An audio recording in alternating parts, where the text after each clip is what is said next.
Hello everybody, I'm Terra and welcome back to Planet Crafter. In this episode, we are going to have a look at what is going on with the base and discuss the way forward. A lot of the areas that I've done stuff in with this playthrough hasn't really been visible during the playthrough, and I've had a lot of questions on my setup and how it works, and so we're going to go through that and have a look at the future plans for the Waterfall Hotel. Now that we have some colorful furniture. So let's get stuck in.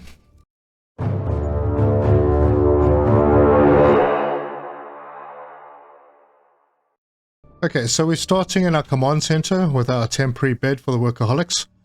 And, well, obviously we're doing pretty well on terraforming. Actually, probably people would have died now from oxygen poisoning. It's a little bit higher than it should be. But yeah, that's where we are, and we have mammals coming up at some point. In case you don't know, this game is in early access, so there are lots of new things being added and the story is being expanded. So we continue. Right, having a look at what we've got. First of all, we have 1,000 rockets in space. Those rockets are giving us boosts for insects, plants, pressure, heat, and oxygen. That is one of the reasons why we are doing so well, but I do have a few things around the map. So let's have a look at our power situation. So right now we have 85 nuclear fusion generators. We've got a few old, I don't even know where these solar panels are, somewhere. Yeah, maybe we'll come across them during this. We have 63 drills, 72 ore extractors, 52 heaters, 52 tree spreaders, and the rest of it's pretty insignificant. We have an available 32 megawatt hours of energy. So I think maybe that's a good place to start. Let's start there and we'll work our way back to the main base. Now, if you've watched this playthrough, you will know that we have our power production inside the iridium cave. So that's where we'll go. Alright, so as we fly into our iridium cave, you can see all the iridium extractors, and these extractors are also set to, they have autocrafters on the extractors, and the autocrafters are making iridium rods, and iridium is being sent back to the base. These are our fusion reactors and our nuclear reactors. And it all looks pretty nice. Outside the iridium cave, sort of in the direction of the base, we have all of our base element extractors, so all the iron, the titanium, silicon, magnesium, all sitting in this area. And these guys just go on and they are set to supply, and that's what they do. Right, now we're going to head out to the super alloy cave up the hill. As you can see, these very high yielding trees are, I've put them all in the desert areas because they seem to fit there best. Yeah, they don't really fit into a nice sort of grassland or tropical landscape, so they've all been put in the desert, and there's quite a few of them. So, super alloy cave. I have a couple of setups here. This is the first setup. Ooh, dusty. And then around the corner we have another little setup with a few more. And these do just fine in providing all the super alloy and the super alloy rods that we need. Most of my mining setups have a little office with a couple of containers and obviously the teleporter. Over in Paradise Valley, there's not a lot going on. There's some butterflies, there's some fish, there's lots of tree spreaders, heaters and drills all over the place. Try not to overdo it too much. And now we're heading back towards the base, and I'm going to take a hard right over here, and we're going to head into the sulfur area. Now, I don't have a massive need for sulfur these days, so I've got a couple of sulfur extractors out here. somewhere. And I put them in this area because at this stage you can, well, turns out I've got this solitary extractor. I honestly thought I had more. So yeah, that's where we can get sulfur pretty much anywhere now with the T3 extractors, so not too much of a concern. Over in the Sandfalls area and the Arches area, there isn't really a lot going on. I think I have some drills and heaters out in that direction, but yeah, all spread out and not much to talk about. And then into the osmium cave, we have a few osmium extractors with a autocrafter that is making osmium rods. Now this was a mistake I made before. I had my rod production separated near the base, and it occurred to me that it takes 9 elements, or to make any of the rods it takes 9 items, and to bring all of those items to the base was putting a massive strain on the drones. It was a nice to have a single rod production area, but it just wasn't practical because, you know, 9 times the trips to get the rods back to the base. So yeah, just make the rods here, take 1 rod instead of 9 pieces of osmium. Alright, and then through the cave, maybe I should have some water. There's water up top. And into the zeolite cave. And in the zeolite cave, I've got a few extractors. And these are all just doing their business. And yeah, the drones come and take stuff from them from time to time. I don't have a teleporter down here because it was pretty close to the osmium cave, so I didn't really bother. Right, so we briefly saw the iridium, the first iridium cave. I have another iridium cave in the west, in the canyon biome. And this is it. Now, there is not a lot of space in here. I did manage to squeeze a few in, just for a little bit of extra iridium. Well, I was going through quite a lot and I was bottlenecking, so that's the only reason I used this cave. But this is a separate cave. It's in the canyon biome. And yeah, then we have drills and heaters in here as well. Now, if we head out of this biome and we go towards the ring, okay, but we're back in the desert. So yeah, desert plants again. They kind of look like cave plants, but they've got such a high plant multiplier that you kind of need to put them out in this area. Is it plant or oxygen? I can't remember. Let's stop off and have a look. Yeah, it's an oxygen multiplier of 450%, which is pretty big. Okay, so now we're coming through the pothole areas. The theme continues. I've got heaters and drills all over the place.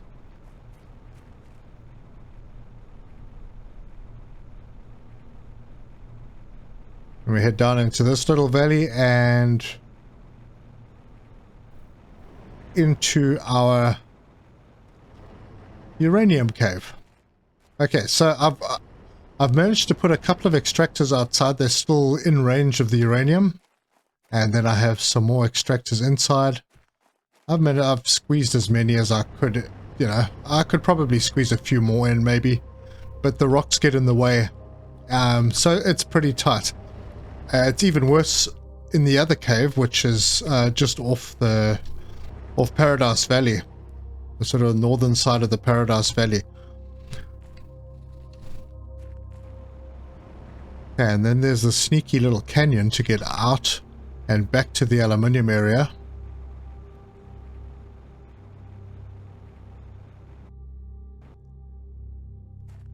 Oh, what a nice view. All right.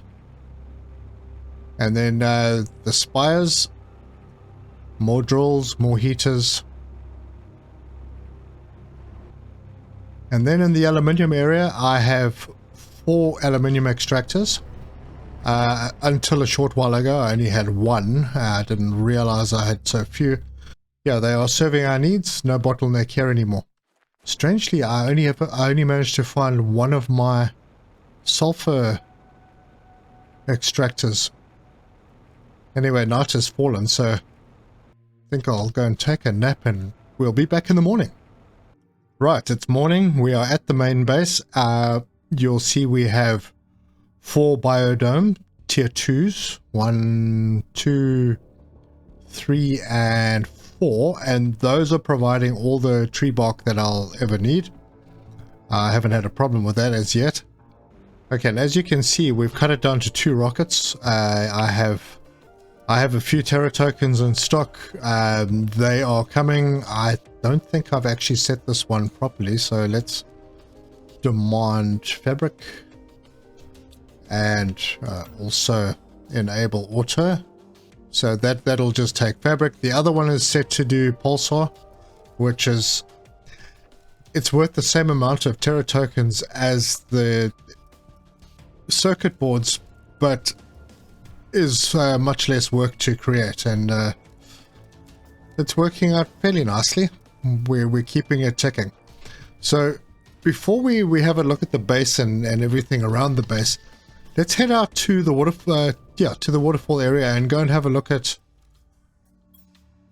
I should probably give this a name. Home. Okay, we are going Waterfall Hotel. Okay, so this is the Waterfall Hotel. There's that random container that I keep forgetting about. So I try to make it look presentable to a degree. I'm not too fond of having multiple levels in this game because you don't really have like internal staircases or anything. It's all the ladders, and not completely fond of it. Still trying to figure out if Waterfall Hotel is a good name or if we should call it something else. But yeah, this would be the main entrance, and this would be the reception area, and there's kind of a viewing place for people to come and have some tea, coffee. This would be another lounge, and then coming down the passage we can go, this will be the maintenance room or management. And then we have the rooms, 101, kind of a full room, another full room, and then the last one is kind of a 1.5 or a 3/4 room. And that theme is continued on the floors above with slightly different layouts. So yeah, we have a little viewing area that you can look over the biome.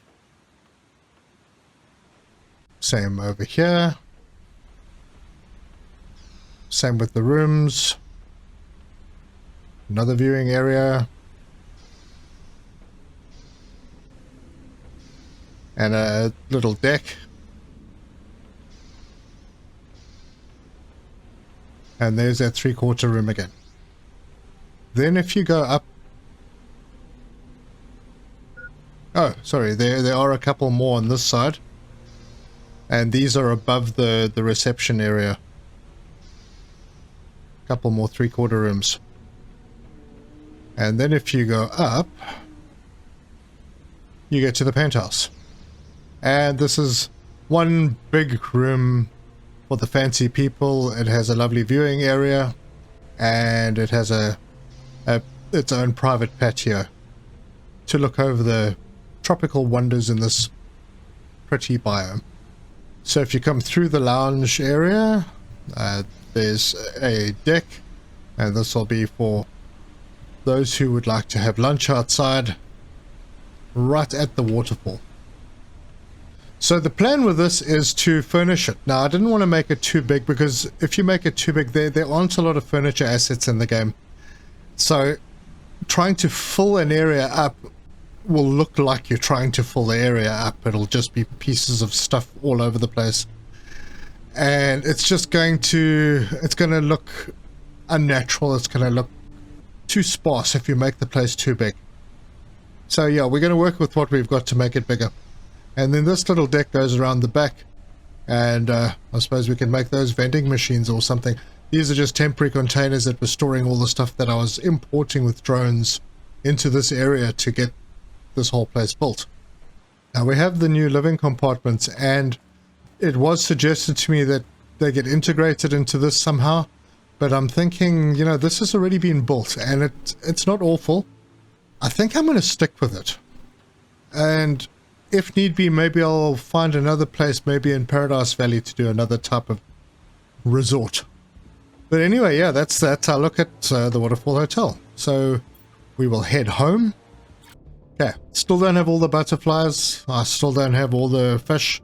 Got all the frogs though, so I can confirm there were 11, not 12. So I was, I don't know where I got the number 12 from, but yeah, there were 11.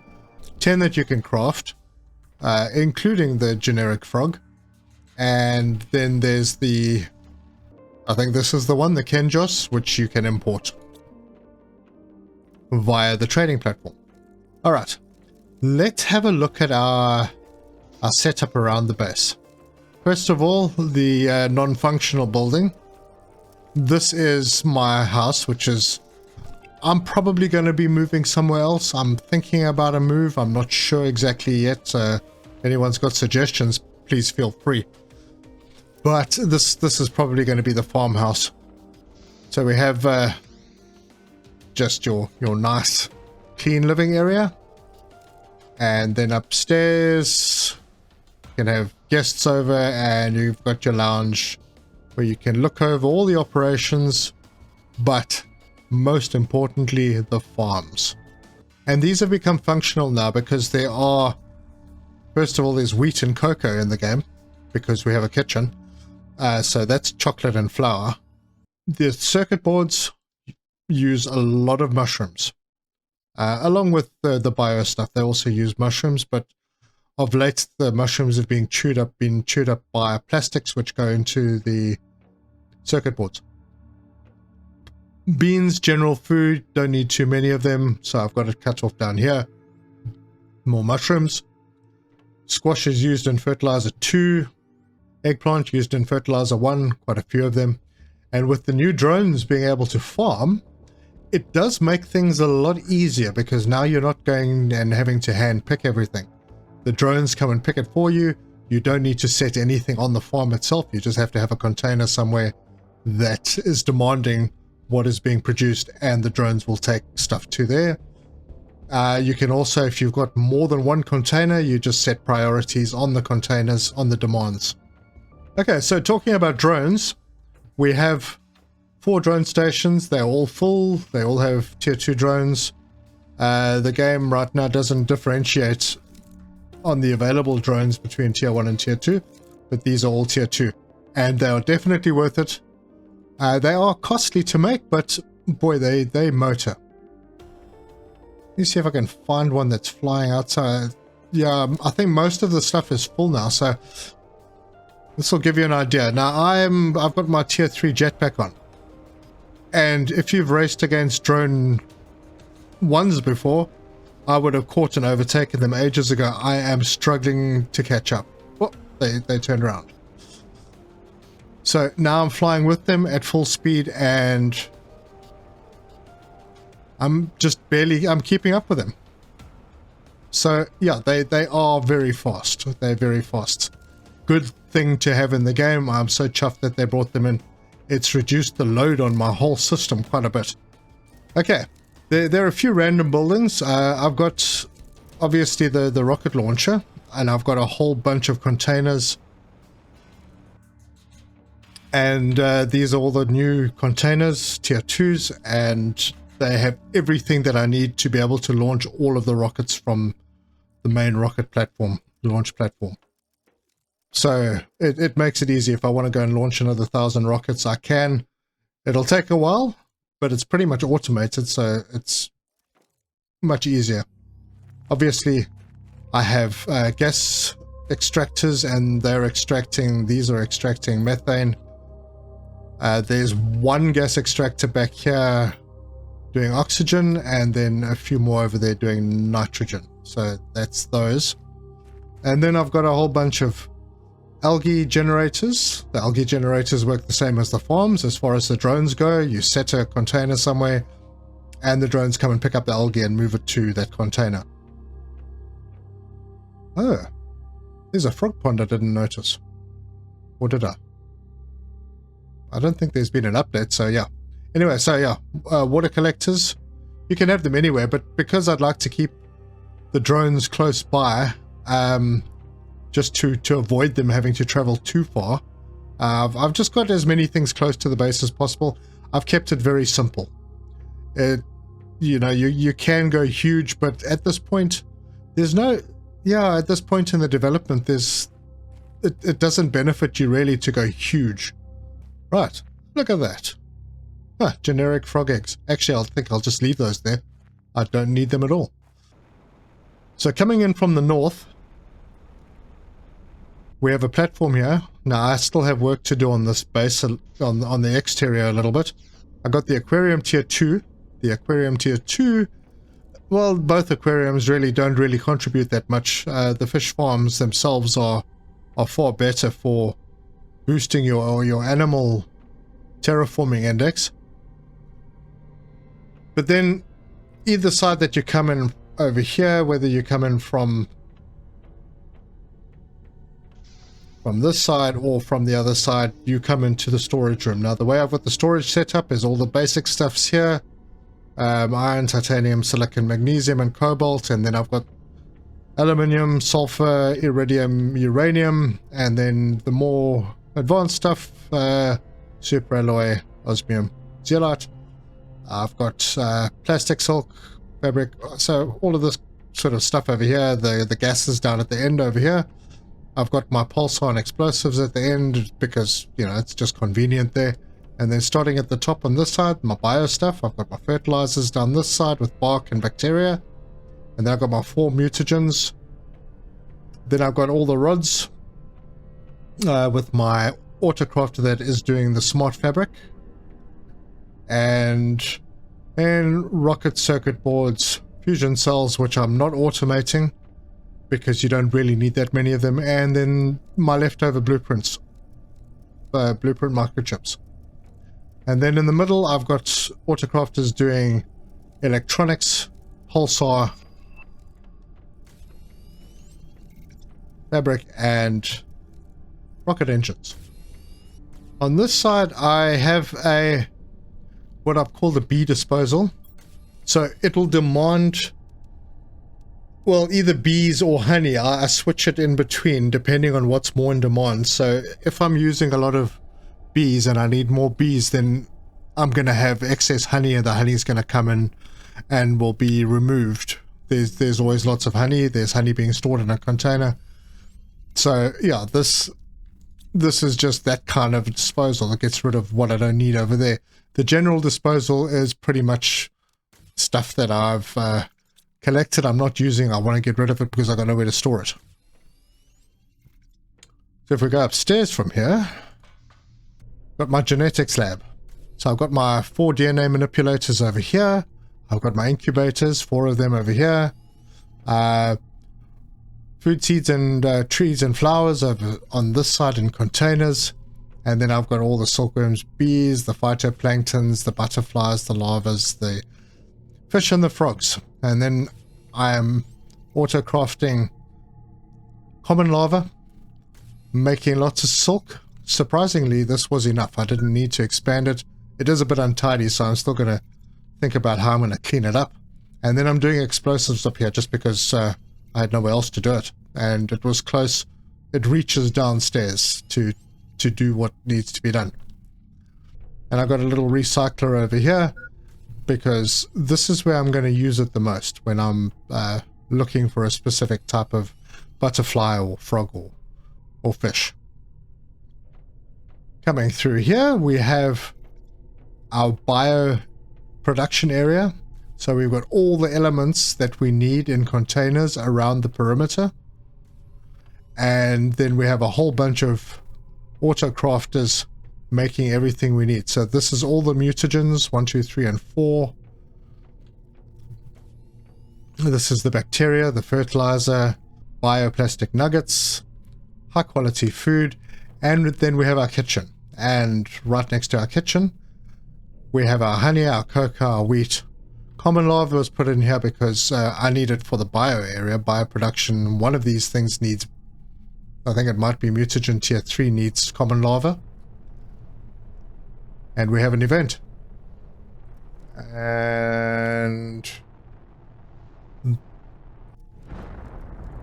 that should be the end of that event. Right, so right now autocrafters can't craft cocoa and flour from the, chocolate and flour from the cocoa and wheat.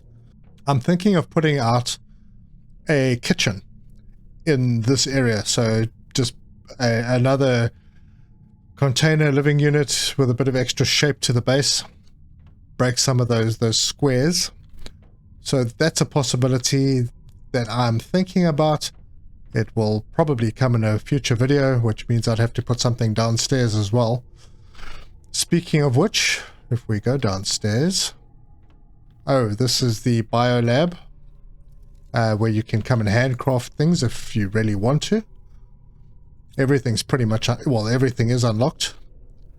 And if we head downstairs from here, we are back in the control room where we started. Now I have a door here, kind of goes to nowhere. I'm not sure if I'm going to put a pathway, shoot a pathway out there and have another little deck out this side.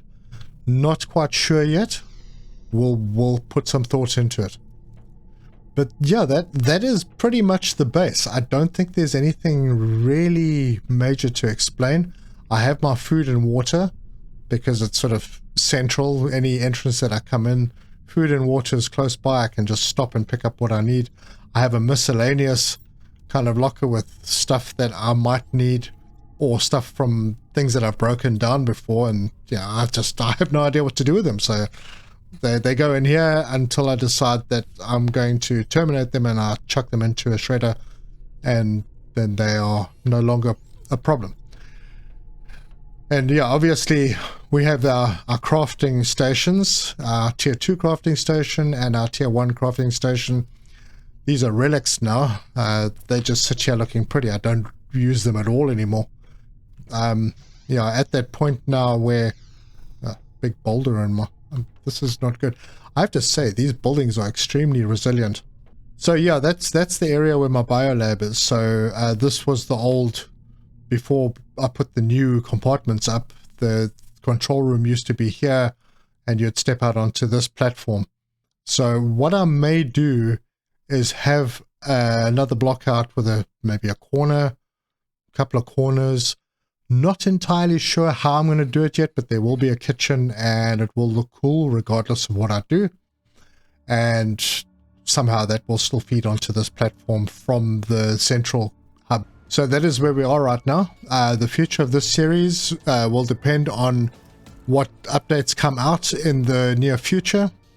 It is unusual for me to build here. My previous bases have pretty much all been, well, I had a base once in the Sandfalls area, which was quite fun, but they were always over the main lake, because the area just to the south of where this dome is fairly flat, and it's a good place to build a base. And I have moved to now completely building over the water, because if you want to have trees everywhere, you don't want buildings near where the trees are growing, because unfortunately they do tend to grow through buildings, and they spawn in different places every time you restart the game. So not a great thing. So my previous playthrough's base was in this area, quite a nice area. This area is quite flat if you want to have it on solid ground.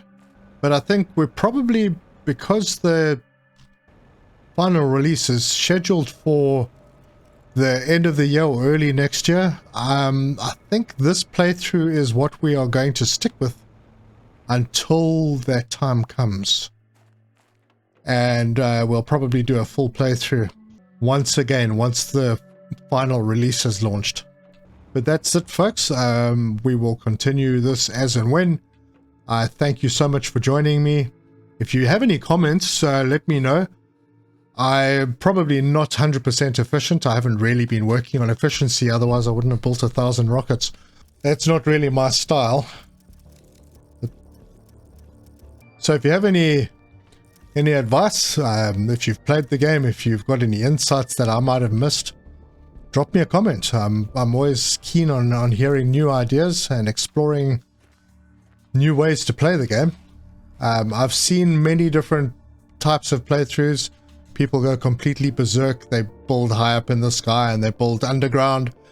Not really my scene. I kind of like to play within the parameters of sort of a real world to a large degree. If you look closely, you'll see that underwater I often have platforms supporting buildings just because it's the right thing to do. But yeah, we're going to leave it there. If you like this video, give us a like.